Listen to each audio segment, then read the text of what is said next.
வணக்கம், இது உங்கள் சிவி ஜோன். எல்லாரும் எப்படி இருக்கீங்க? இப்போ பார்த்தீங்கன்னா லைவில் வந்துட்டு ஒரு சம்பவம் போகுதுப்பா. எப்பா முத்துக்குமரன் இதனால தான் எல்லாருமே வந்து பிடிக்குது.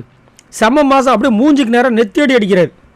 ஒரு சூப்பரான ஒரு டாஸ்க் வந்து கொடுத்தாங்க, மார்னிங் ஆக்டிவிட்டி டாஸ்கில். என்னென்னா, இந்த பிக் பாஸ் விட்டு வெளியே போகும்போது எந்த 2 பேரோட நட்பு உங்களுக்கு வேணும், எந்த 2 பேரோட நட்பு கண்டிப்பாக வேணாம் சொல்லுங்கள் அப்படின்போது, ஃபஸ்ட்டு வந்துட்டு வேணுன்ற இதில் வந்துட்டு 2வது நபராக நான் சொல்கிறேன்னு சொல்லி ஸ்டார்ட் பண்ணார் முத்துக்குமரன். தீபக் வந்து எனக்கு ஒரு அண்ணன் மாதிரி வந்துட்டு, அண்ணன் ஸ்தானத்தில் நீ இது பண்ணுறது தப்புனா தப்பு, கரெக்டுனா கரெக்டு, அப்படி நிறைய விஷயங்கள் எனக்கு கொடுத்துருக்காரு, நிறைய அறிவுரைகள் கொடுத்துருக்காரு.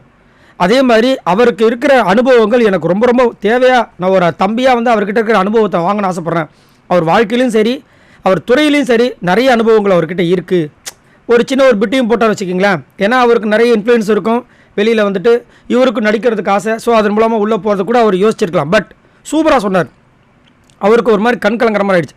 ஃபஸ்ட்டு நபராக வந்து மஞ்சரியை சொன்னார். சொன்ன வார்த்தையில் அப்படியே மஞ்சள் அப்படியே அழுதுட்டாங்க. அதை நான் தனியாக ஒரு வீடியோ போட்டுக்க, போய் பாருங்கள். அவ்வளோ அழகாக வர்ணிச்சார்.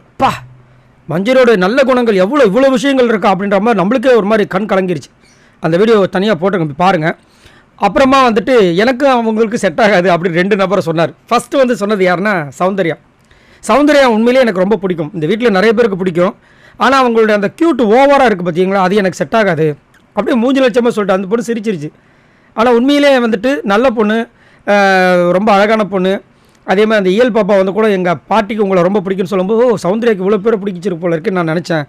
ஆனால் அந்த பொண்ணோட வந்து அந்த இயல்பை மீறிய ஒரு க்யூட்னஸ், அந்த ஒரு இது இருக்குது பாருங்கள், அது எனக்கு செட் ஆகாது.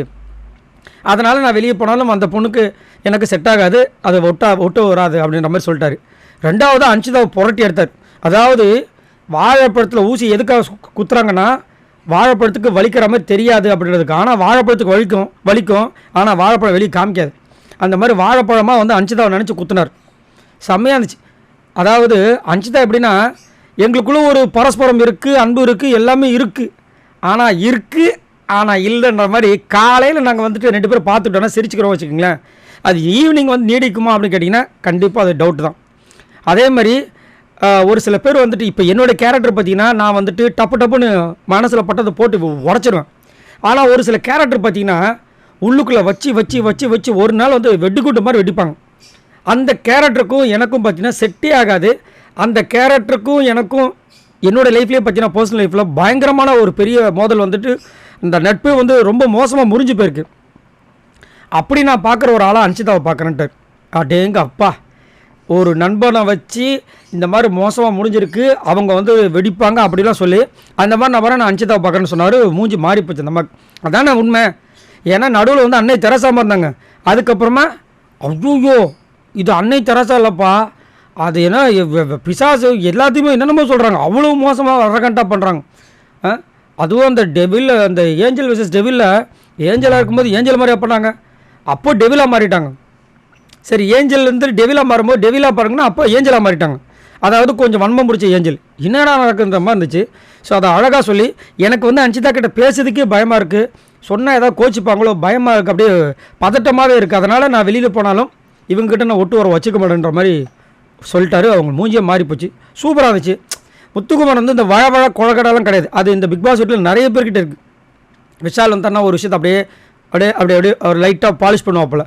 அதேமாதிரி ரஞ்சித் சார்லாம் வந்தாருன்னா தங்கம், செல்லம், பட்டு, அப்புறமா சாமந்திரிகா பட்டு, கீரைப்பட்டு என்னென்னமோ போயிடுவார். அதுக்கப்புறம் தான் ஆரம்பிப்பார். அதுக்குள்ளே வந்து ஆப்போசிட்டில் இருக்கவங்க தூங்கிடுவாங்க. இந்த மாதிரி நிறைய பேர் இருக்கிற மத்தியில் இவர் சூப்பராக ஒரு விஷயம் பண்ணுறதுனால தான் மக்களுக்கு வந்து முத்துக்குமரனை பிடிச்சிருக்கு. சரி, நீங்கள் உங்களோட கமெண்ட்ஸ் சொல்லுங்கள். இங்கே அவர் சொன்ன விஷயங்கள் உங்களுக்கு எப்படி இருக்குது? அதே மாதிரி உங்களுக்கு உங்கள் பாயிண்ட் ஆஃப் வியூவில் இவங்க 2 பேர் எனக்கு ரொம்ப பிடிச்சிருக்கு, இவங்க 2 பேரை பிடிக்கல அப்படின்னா நீங்கள் யாரை சொல்லுவீங்க? மறக்காமல் கமெண்ட்ஸ் பண்ணுங்கள். பாய் நண்பர்களே.